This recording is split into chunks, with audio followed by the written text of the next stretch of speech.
How to view draft reels on Instagram. So go ahead and open up your Instagram application.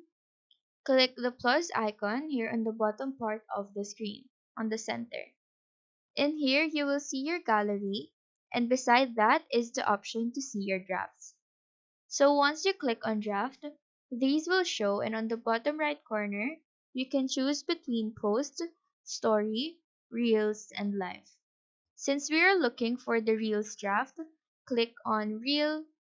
Your videos in your gallery will show here, and on the first block is the drafts.